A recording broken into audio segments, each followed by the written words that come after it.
Hey everyone, welcome back. Today, we're diving into a book that's practically legendary in the startup world. Oh, yeah. Steve Blank's The 4 Steps to the Epiphany. Oh, yeah. I've heard of that one. It's been called, like, the Bible of the lean startup movement. For good reason. This book, it throws out the old corporate playbook. And flips the script on how we think about building companies. Yeah. So for anyone who's ever felt like, the traditional business advice just doesn't quite fit the startup world. This is the deep dive for you. Exactly. It's time to challenge some assumptions. That's right.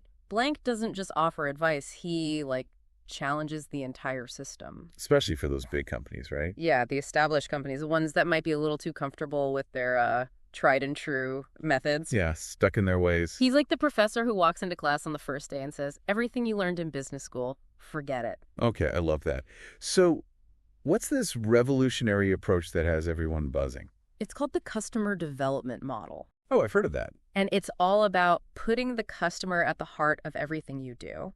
Right from the beginning. From the very first spark of an idea. Okay. Think of it like this. Okay. Instead of building a product in a vacuum and then hoping people will buy it, Yeah. you're constantly engaging with customers. Getting their feedback. Getting your feedback and adapting your product based on what you learn. So it's less about build it and they will come, and more about ask them what they want, build it, and then keep asking. Precisely. I like that. And Blank argues that the traditional product development model, the one where you write a business plan, raise a ton of money, Disappear into a lab. and then disappear into a lab for months to build your product is, especially for startups, fundamentally flawed.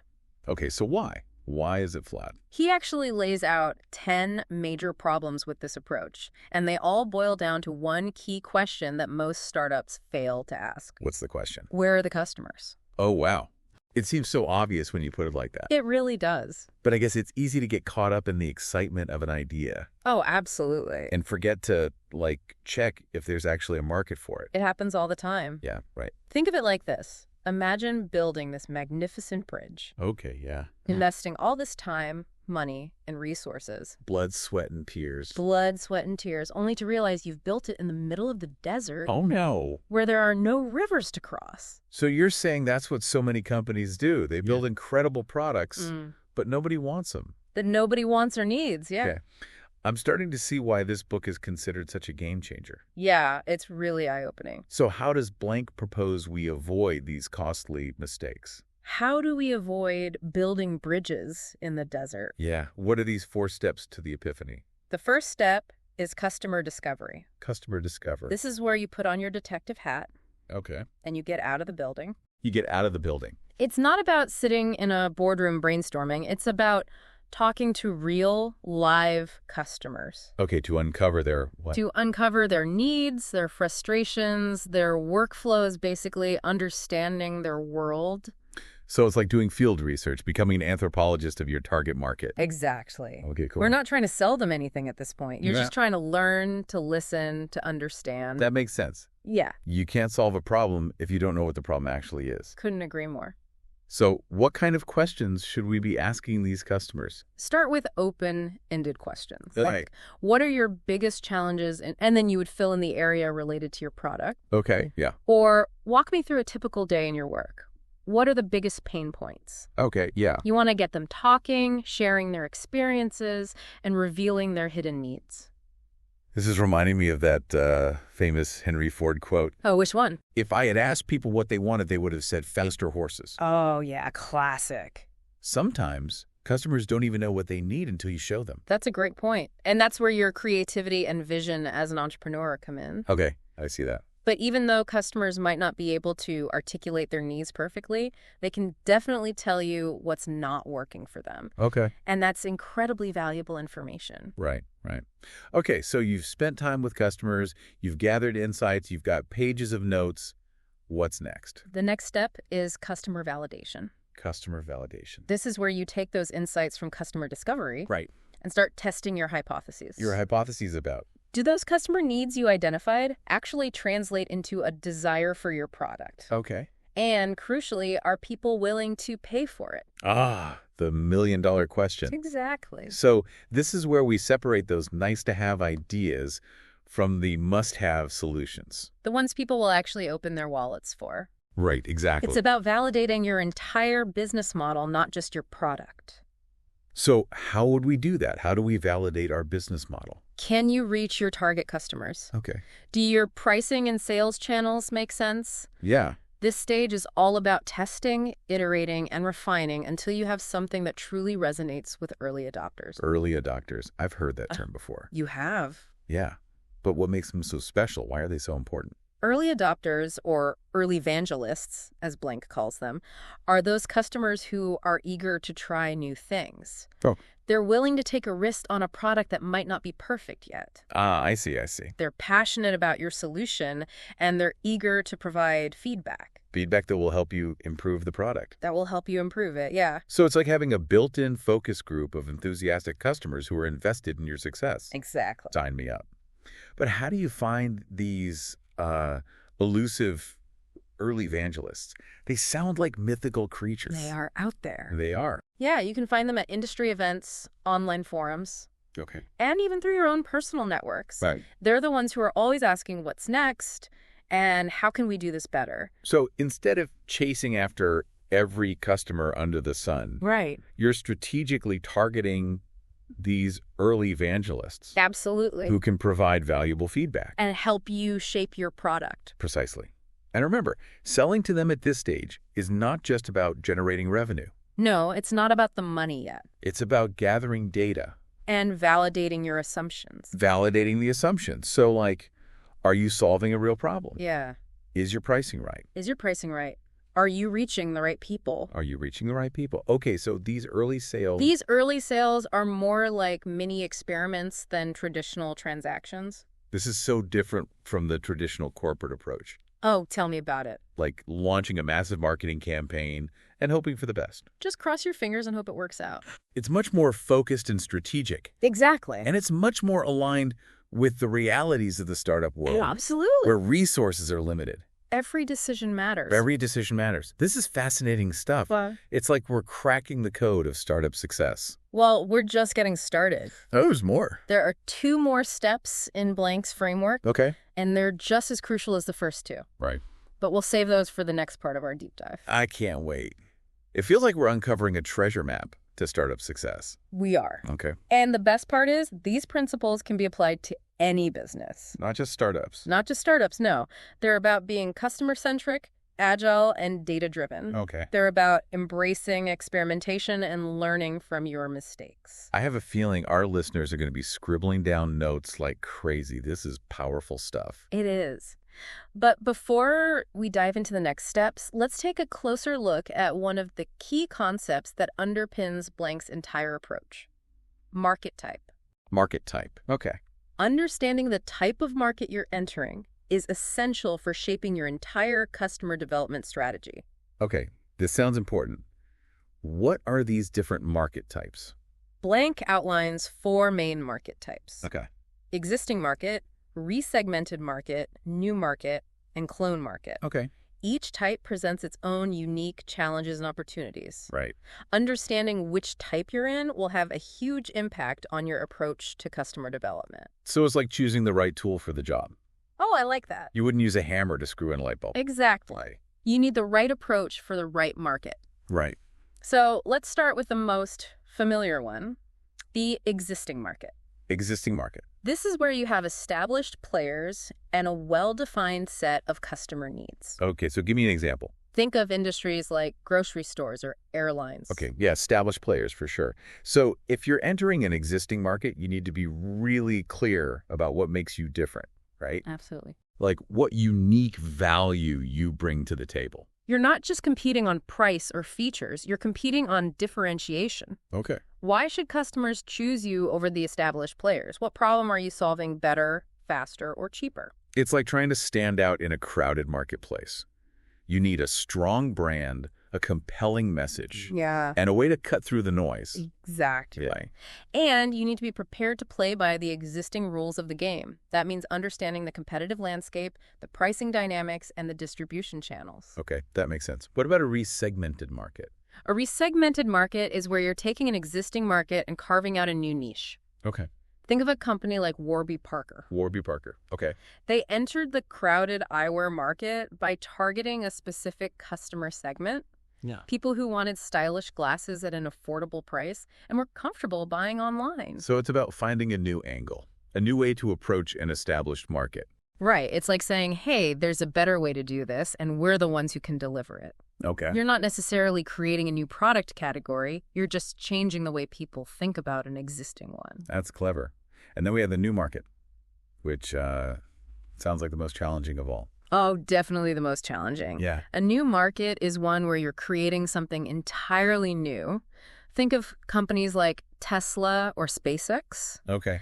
They're creating products and services that never existed before. So essentially you're building the market from scratch. Essentially, yes. It's like venturing into uncharted territory. Wow, that's scary. You have to educate customers about the value of your product. Okay. Build a new ecosystem of partners and suppliers. And create demand where none existed before. That's right. That sounds incredibly daunting, but also incredibly exciting. Oh, it's both, for sure. Yeah. It's definitely not for the faint of heart.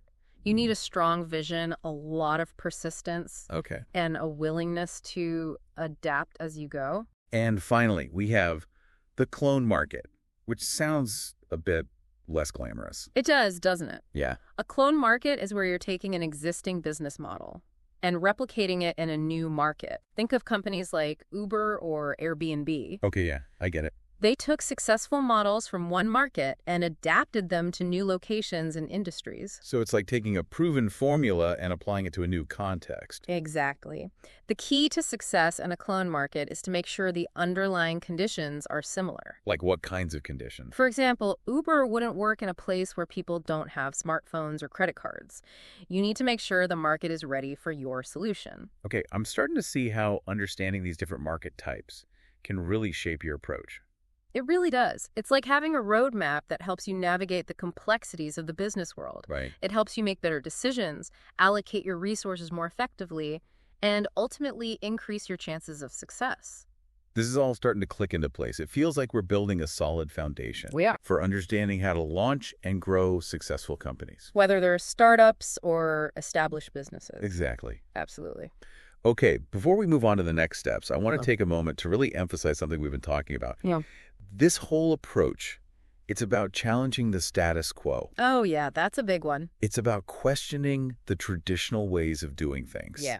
And finding a better way forward. And I think that's particularly important for those established companies that might be stuck in their old ways. You think so? Oh, absolutely. They might be successful now, Yeah. but the world is changing faster than ever before. It really is. And the companies that thrive in the future will be those that are willing to embrace change, to experiment, and to put the customer at the heart of everything they do. I couldn't have said it better myself. So it's not just about starting new businesses. Right. It's about bringing a spirit of entrepreneurship and innovation. To every organization. To every organization. Okay, so listeners, we're about to wrap up part 1 of this deep dive into Steve Blank's The 4 Steps to the Epiphany. I can't believe it's already time. But don't go anywhere. No. In part 2, we'll be tackling the next 2 steps, customer creation and company building. Buckle up. We'll be uncovering even more secrets to building successful companies in today's rapidly changing world. So grab your notebooks, get ready to take some more notes, and we'll see you in part 2. See you then. Welcome back to the deep dive. We're still in the middle of dissecting Steve Blank's The 4 Steps to the Epiphany. Right. And in the last segment, we laid the groundwork. We did. Customer discovery and customer validation. The first 2 steps. Now it's time to build upon that foundation. Okay, yeah. We spent a lot of time talking about understanding your customers, Yes. validating your ideas, but at some point, you actually have to start selling your product, right? Absolutely. Like building a company. And that brings us to step 3. Step 3. Customer creation. Customer creation. This is where things start to get really interesting How so? because you're shifting from a learning mindset to a growth mindset. You've talked to customers, tested your assumptions, and now it's time to build a repeatable and scalable engine. An engine. What kind of engine? An engine for acquiring those all-important paying customers. Ah, okay. So it's finally time to unleash the marketing machine, right? Well, hold on a second. What? Remember Blank's warning about premature scaling? Premature scale. It's the classic startup mistake. What is it? Trying to grow too fast too soon Okay. without a solid foundation in place. So what? It's like Picture a house of cards. a house of cards. Okay. If you try to build it too high without a sturdy base, Yeah. the whole thing will come crashing down. Ouch. Yeah, that's a vivid image. It is, isn't it?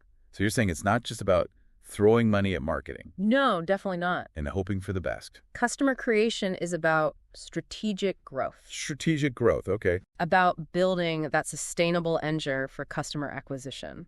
And that starts with, Understanding your market type. yes, those 4 market types we discussed earlier. You remember that? Existing market, resegmented market, new market, and clone market.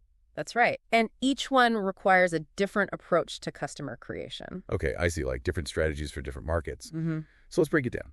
If you're entering an existing market, what's the best strategy for customer creation? In an existing market, you're going up against established players, Right. entrenched competitors who already have a loyal customer base. Right, so you need to. So you need to be laser focused on what makes you different. Okay, different how? Your messaging has to be razor sharp, your value proposition crystal clear, Okay. and your sales process incredibly efficient. So it's not just about being better, it's about being different. That's a great way to put it. Yeah. Like, instead of trying to be the next Coca-Cola, Yeah. you're aiming to be the next Red Bull. That's a great analogy. Thanks. You have to earn the trust of customers. Yes. Demonstrate your value quickly and convincingly. What about those old school companies that are still relying on outdated marketing tactics? Oh, they're like dinosaurs lumbering through a modern jungle. Okay. They might be big and powerful, but they're slow, inflexible, and eventually they'll become extinct. Wow, that's a sobering thought. So in an existing market, agility and a laser focus on differentiation are key. Absolutely. But what about a resegmented market? What if you're carving out a new niche within an existing category? Right, good point. How do you approach customer creation when you're essentially creating your own subcategory? In a resegmented market, you're not trying to appeal to everyone. All right. You're focusing on a specific segment of the market A specific segment. that has been overlooked or underserved by the existing players. Give me an example. Think about a company like Etsy. Etsy, yeah. They created a whole new marketplace for handcrafted and vintage goods, Right. a segment that wasn't being served by traditional retail giants. So you're essentially building a community around that niche, a tribe of customers who are passionate about your unique offering. Precisely. You're creating a space where those customers feel seen, understood, and valued. Like a special club just for them. It's like building a clubhouse for people who share your values and interests. Okay, I'm getting this. You're making customer creation sound less like a marketing campaign and more like building a movement. That's a great way to think about it. And that's especially true when you're entering a new market. Yes, the new market, where you're essentially creating something completely new. Right. That sounds incredibly challenging. How do you even begin to approach customer creation when you're building a market from scratch? Creating a new market is like being an explorer charting uncharted territory. You're not just launching a product, you're introducing a whole new concept to the world. So you're not just selling, you're educating. Exactly. You have to convince people that this new thing is something they need, Oh. even if they've never even thought about it before. So like what? Give me an example. Think about the early days of the internet. Okay. No one really understood what it was or how it would change our lives. Right. The companies that succeeded were the ones that were able to articulate a compelling vision of the future Okay. and then build the products and services that made that vision a reality. So it's about being a visionary, a storyteller, a pioneer. Precisely. Yeah. And it's about being incredibly patient and persistent because it takes time to build a new market. Yep. You have to be willing to educate customers, to invest in infrastructure, to build partnerships, and to create a whole new ecosystem around your product. Okay, that makes sense. But what about the clone market? How do you approach customer creation when you're essentially copying a successful model from another market? In a clone market, you're essentially taking a shortcut. You're not reinventing the wheel. Right. You're just adapting a proven model to a new context. So it's like taking a recipe from a cookbook Yes, and then tweaking it to suit your own taste. that's a great analogy. You're taking something that works and then making it your own. Okay. But the key to success in a clone market is to make sure the underlying conditions are similar. You need to make sure the market is ready for your solution. Okay. That you have access to the resources you need, Yes, that you can execute the model effectively. exactly. So it's not just about copying, it's about understanding and adapting. Precisely. You have to be thoughtful and strategic about how you implement the model in your new market. Okay, I'm starting to see how customer creation is not a one-size-fits-all approach. Definitely not. It really depends on the type of market you're entering It does. and the specific challenges and opportunities that come with it. Exactly. There's no magic formula, but by understanding these different market types and applying the principles of customer development, you can significantly increase your chances of success. This is incredibly helpful. Yeah. It feels like we're equipping our listeners with a powerful toolkit for navigating the complex world of building and growing businesses. We are. And now that we've covered customer creation, Yeah. it's time to move on to the final step in Blank's framework. The final step. Okay. Company building. Company building. All right, let's do it. We've talked about getting out of the building, talking to customers, validating our ideas, and building a customer acquisition engine. What comes next? Company building is where you transition from a startup to a more structured organization. Okay, it's finally time to act like a real company. Yes, but with an important caveat. Remember those big bureaucratic companies we talked about earlier? Yeah. The ones that are slow, inflexible, and out of touch with their customers. The dinosaurs. Exactly. We don't want to become those dinosaurs. No, we don't. We want to maintain the agility, the customer focus, and the entrepreneurial spirit that got us to this point. So it's about finding that balance between structure and flexibility, Yeah, between efficiency and innovation. precisely. And that's not always easy. It requires a conscious effort, a commitment from the leadership team, and a willingness to challenge conventional wisdom. This sounds like a delicate balancing act. Yeah. How do you walk that tightrope? How do you build a company that's both scalable and adaptable? Well, there's no easy answer, but Blank offers some valuable guidance. Okay, what kind of guidance? One of the key concepts he introduces is the idea of fast response departments. Okay, that sounds intriguing. What are fast response departments? Think about those traditional companies again. Yeah.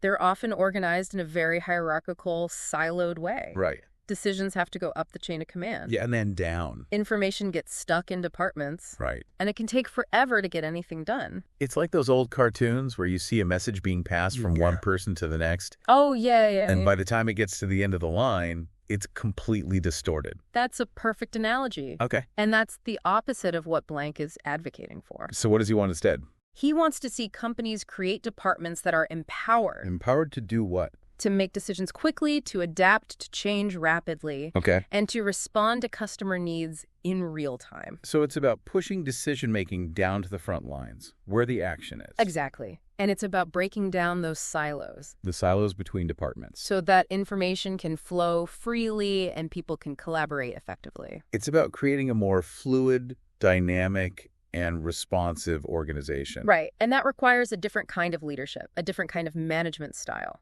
So it's not about command and control. It's about empowerment and enablement. Exactly. It's about creating a culture where people feel trusted and supported, Okay. where they're encouraged to take initiative, Right. and where they're rewarded for being innovative and adaptable. It's about creating a company that's not just efficient, but also effective, agile, and resilient. Right. And that's the kind of company that can thrive in today's complex, unpredictable, and ever-changing world. Okay, I'm seeing how this all ties together now. You are. You start with customer discover and validation to understand your market and validate your ideas. Right. First two steps.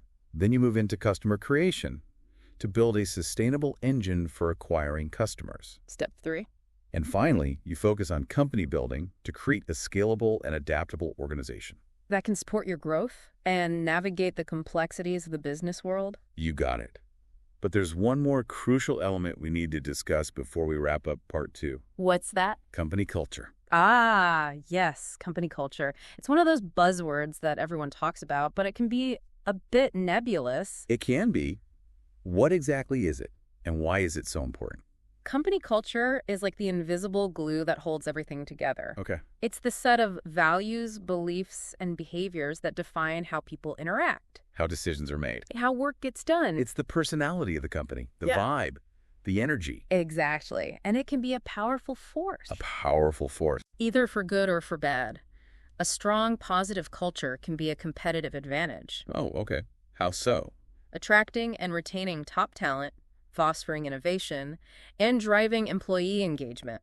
So it's not just about having ping pong tables and free snacks. Definitely not. Okay, good. While perks can be nice, they're not a substitute for a genuine, authentic culture that's rooted in shared values and a strong sense of purpose. Okay, so how do you create this magical, elusive company culture? Is there a secret recipe? There's no single recipe, but it starts with defining your core values. Core values. What are the principles that guide your decisions and actions? Okay, so it's like, what do you stand for as a company? What do you believe in? Exactly. It's like having a compass that points you in the right direction. Okay. And it's about living those values every day in everything you do.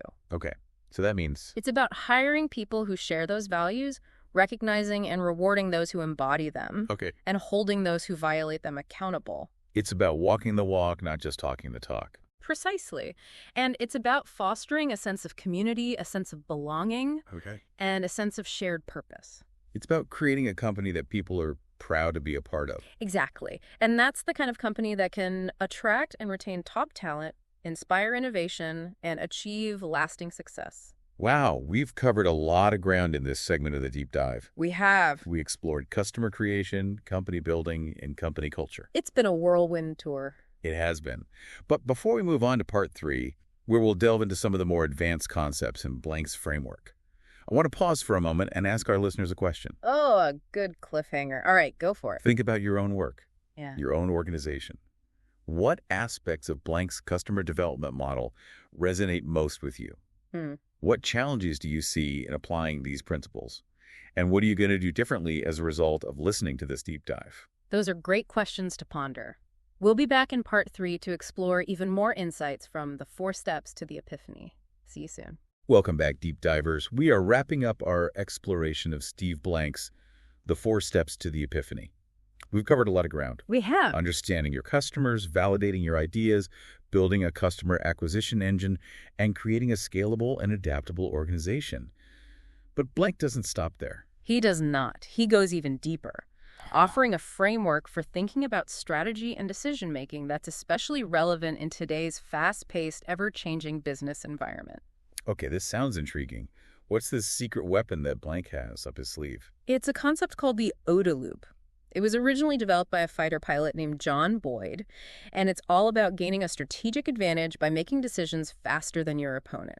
A fighter pilot strategy. Yeah. That's an interesting twist. I can already see how this might apply to the cutthroat world of business, where speed and agility are crucial for survival. Exactly. In the dogfight of the marketplace, those who can adapt and react quickly have a significant advantage. So how does this OODA loop work? Break it down for us. OODA stands for Observe, Orient, Decide, Act. It's a continuous cycle, a feedback loop that allows you to constantly adjust your course based on the information you're gathering. Okay, I'm following so far. Let's start with observe. What does that mean in the context of business? Observe is all about gathering information, both internally and externally. So what kind of information are we talking about? It's about paying close attention to your customers, tracking your metrics, monitoring your competitors, and staying aware of industry trends, technological advancements, and shifts in the broader economic landscape. So it's like having a 360-degree view of the world, constantly scanning the horizon for signals that might indicate a need to change course. Precisely. It's about being proactive, not reactive. You know those old school companies that are stuck in their ways? Yeah. They're often reacting to changes after they've already happened. They're playing catch up. And in today's fast-paced world, that's a recipe for disaster. That makes sense. You can't steer a ship if you're only looking in the rearview mirror. You need to be looking ahead, anticipating what's coming next. Exactly. But gathering information is only the first step. The real magic happens in the next stage. Orient. Okay, so you've gathered all this information. Now what? What does it mean to orient? Orient is where you make sense of the information you've gathered. It's about analyzing the data, filtering out the noise, and identifying the key insights that will inform your decisions. It's about connecting the dots, seeing the bigger picture, and developing a deep understanding of the forces that are shaping your market. So it's not just about having data, it's about having wisdom. Exactly. It's about turning raw data into actionable intelligence. And this is where those big bureaucratic companies often stumble. How so? They might have mountains of data, but they lack the agility and the customer centricity to interpret it effectively. It's like having a library full of books but not knowing how to read. That's a great analogy. Those companies are drowning in information, but they're starving for insight. Okay, so you've observed, you've oriented. What happens next? Then comes decide, Decide. the moment of truth. This is where you choose a course of action based on the insights you've developed. It's about making a clear, concise decision about what to do next, even if you don't have all the information you'd like. So it's about being decisive, even in the face of uncertainty. Exactly. Those old school companies, they're often paralyzed by analysis paralysis. Analysis paralysis. They want to study every angle, consider every option, and achieve consensus before making a move. But in the time it takes them to make a decision, the market has already shifted and they've missed their opportunity. It's like trying to hit a moving target while standing still. Right. You're never going to make the shot. Startups, on the other hand, they need to be able to make decisions quickly, even if it means taking calculated risks. Okay. They have to be comfortable with ambiguity and willing to adjust their course as they learn more. So it's not about being reckless, it's about being agile. Precisely. It's about embracing experimentation, learning from your mistakes, and constantly iterating your way to success. Okay, so you've observed, you've oriented, you've decided. What's the final step in the OODA loop? The final step is act. Act. Putting your decision into action. It's about executing your plan, tracking your progress, and measuring your results. But here's the important part. The loop doesn't end there. Oh, keeps going.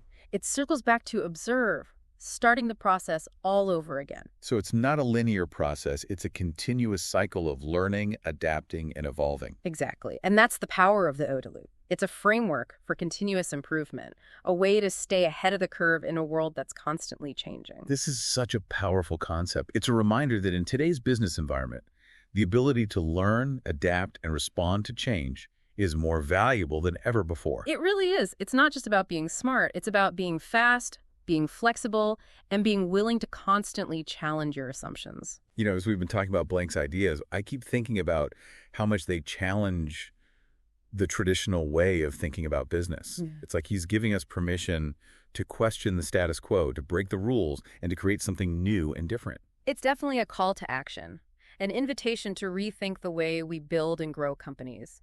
And it's a reminder that entrepreneurship is not just about starting new businesses, it's about bringing a spirit of innovation and experimentation to everything we do. And that's a message that I think resonates deeply with our audience. We're all looking for ways to be more creative, more adaptable, and more successful in our work, whether we're entrepreneurs, intrapreneurs, or just curious learners. Absolutely. And Blank's framework gives us a roadmap for doing just that. It's a set of tools, techniques, and principles that we can apply to any challenge, any opportunity, and any endeavor. Well, we've covered a lot of ground in this deep dive into the 4 steps to the Epiphany. From customer discovery to company building, from market type to the OODA loop, we've explored Steve Blank's revolutionary approach to building successful companies in today's dynamic and ever-changing world. It's been an incredible journey, and I hope our listeners are walking away with a renewed sense of excitement and inspiration, ready to apply these principles to their own work and their own lives. I have no doubt they are. So, as always, if you have any thoughts or insights inspired by this deep dive, share them with us. Until next time, happy learning.